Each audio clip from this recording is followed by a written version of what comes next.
Hello, YouTube. ZiggyNo back with Sports Cards Daily. Today is October 7th, and on this day in 1882, First World Series Baseball, game number 2. White Stockings beat Red Stockings. Makes the game's series tied at 1 apiece. Thought I'd just follow that up with yesterday. I think it's interesting they played back to back. I know we make a big deal whether teams do that or not, and looks like back in the day, man, they did it. They did back to back. I guess travel wasn't a challenge. Or actually, you know what? They played in the same location. They didn't change locations either back then. So, oh, on to hobby news and chatter. I'm going to go share a few articles today and give you a quick update of what's going on the Panini Direct site. Nothing new on tops, really. I haven't seen any new products coming out that have caught my attention, at least. Maybe if you see something, let me know. Vintage packs. Talk about 1973 Topps football. I thought it was pretty cool. There's a nice article on Sports Card Investor on the value of soccer, for finding value in soccer markets. And then I just want to make a quick comment about rants. So if you tuned in yesterday, I posted a comment about a rant. I posted a rant last night. I have since removed the rant. I'm not going to go into the rant. What I am going to rant about is the fact that my rant got over 300 views in a few hours, yet my daily updates get about 70 views a day, which I guess just shows you people like hate more than they like love. So it is what it is. I'm gonna keep pushing forward and doing what we do here at Sports Cards Daily. Today, check out top 20 eBay auctions. Number 26, by the way, which means a baseball card collector, investor, dealer has been doing this for half a year, and I really do appreciate everything he does. Again, it's a great channel. The man is just honest, no drama. He doesn't try to sell you anything. He just drops knowledge, and he's just seems like a damn good person. Sports Card Live tonight with Collectible CEO should be pretty interesting. I'll be honest, I'm gonna be listening in, but I don't think I'm gonna participate much. I am. I mean, I've made it pretty clear. I am not a fan of collectible until someone shows me that this is actually an investment and not a not an investment. I just don't like it. Um, Again, I refer to this as timeshare of sports cards. Right? You don't own it. You get to borrow it on a weekend. This is your red weekend or your yellow weekend. I am curious though to hear what other people talk about. I expect Jeremy will have a pretty good interview with the collectible CEO. I think he's gotten too easy of a pass on other people's shows, just basically doing commercials for collectible. And what I really want to know, guys, look, if I buy collectible shares at $10, okay, let's just think about what's the outcome. Um, in sports cards today, things go 2x, 3x. Do you really think your $10 investment is going to go 20 or $30? And if so, how hard is it to sell at 20 or $30? How much do you pay in fees? My understanding, again, from what I've heard about Rally Road, I have not spoken to anybody who's collectible, but this is a scam, guys. It's just you're going to get crushed by fees. You tie up money that you don't get access to for at least 90 days, if not longer. It's really a prestige play. They want you to be able to go tell your friends you have a share of a card. So again, huge red flags for me. Not a fan of fractional ownerships, and I wish more people would call it what it is, right? And if I'm wrong, prove me wrong. Show me how you made money off of collectibles or Rally Road as an investment. Okay. What did you miss yesterday? Zenith football review. Now, it's not just the review, it's a new content provider, and I love the way he does this review. And I'll talk a little bit about that. Slab Stocks, Sam Dunks talks about coaching changes in the NBA, which I think is a great topic. Euro 2020 qualifications from Card Hour. PSA Mail Day. Again, I don't do mail days very often, but I like this one from She Collects Cards, and I'll explain to you why when we get to that. Cards and Cake last night with Vegas Finds. Again, two of my favorite content providers to follow because they practice what they preach. They show you what they're doing. They don't just talk to you about what they do, and they don't just throw charts up that they know nothing about. These guys are really in the weeds, man. Really enjoy both of them.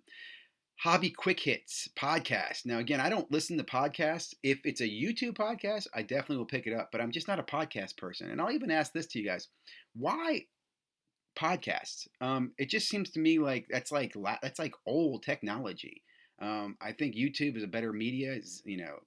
IG, TikTok. I'm not a podcast person. I can see taking stuff like this and using podcasts as another avenue, but I don't understand why podcasts are primary for some people. But it's just my questions and thoughts. I did really enjoy this podcast, and I'll explain to you why in a moment.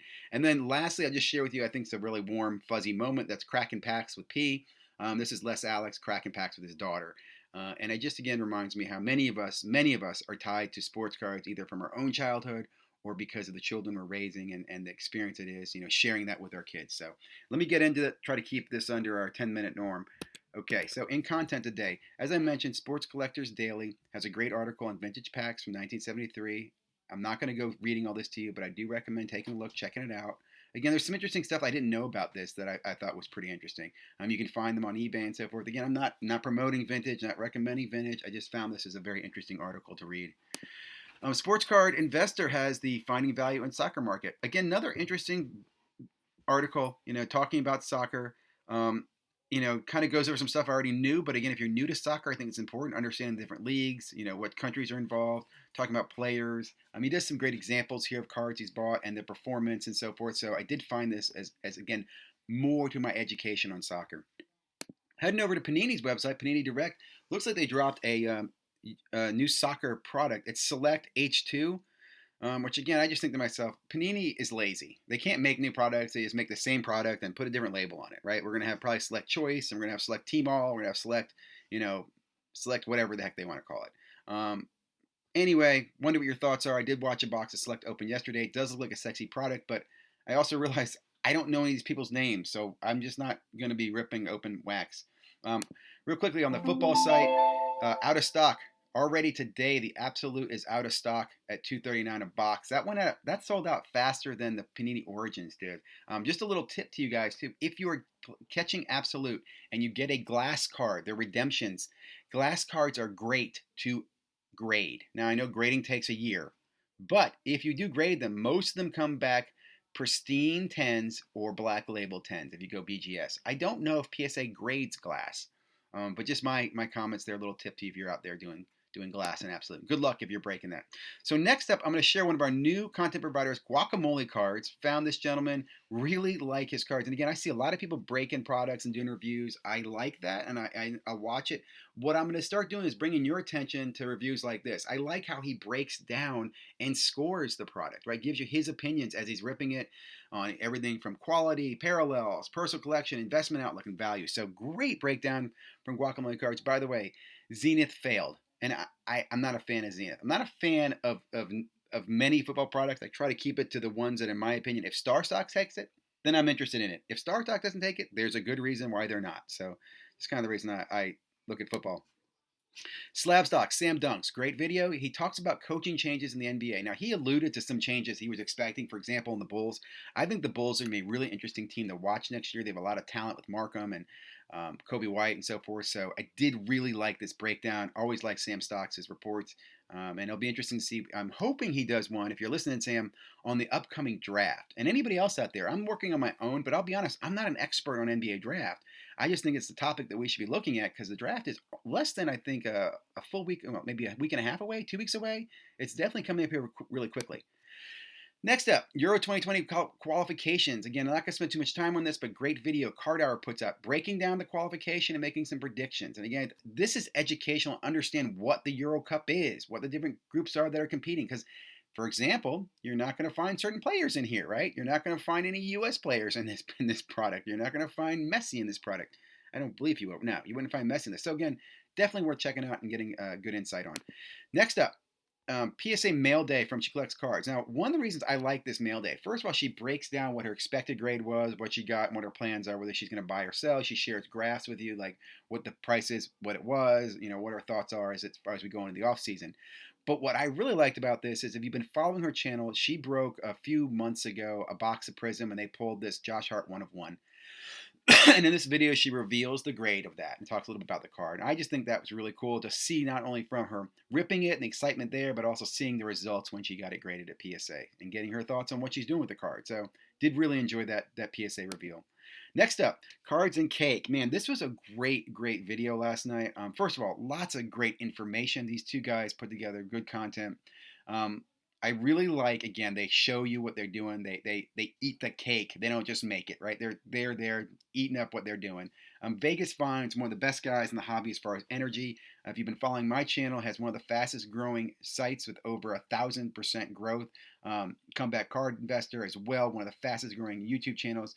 So I'm really excited to watch these guys. There's so much to talk about on this, but check it out. If you have any questions, shoot me a message. I'd be happy to direct you to the part that I like the most. Next up, Quick Hobby Hits. Again, this is John from Quick Hobby Hits. I talked earlier about podcasts. I like the fact he drops his podcasts into videos or drops them to YouTube. Some other guys do that as well. Wax Pack Heroes does this. I think Wax Museum used to do this as well. I really enjoy this. He does a great job of talking about time management and making the most of it. It's funny. I put a lot of time into these videos every day. And so far, I do it because I really enjoy it. I like it. It's kind of like my release. I'll put it this way: I look at this stuff every day. I kind of think about what I found and what I learned. It's kind of like my way of making a mental note and putting it, virtually and sharing it with others. So hopefully you enjoy it. But again, really enjoyed the podcast and getting a sense of how people are managing their time. Lastly, Les Alex dropped a damn cute video, man. I mean, look at that. It's a great video, and I can say I can feel the pride of this father here as he's sitting with his daughter opening this pack. And to all the other fathers out there, I applaud you. So I'll just leave it at that, guys. I hope you're having a great week. I hope you're doing well. I wish you the best. Hope you're staying safe and healthy. Enjoy collecting. Treat people the way you want to be treated. Always look at things from different perspectives. Try not to lose your temper like some of us have done in rants, myself included. And have a great day, guys. If you haven't already, please subscribe, like, comment,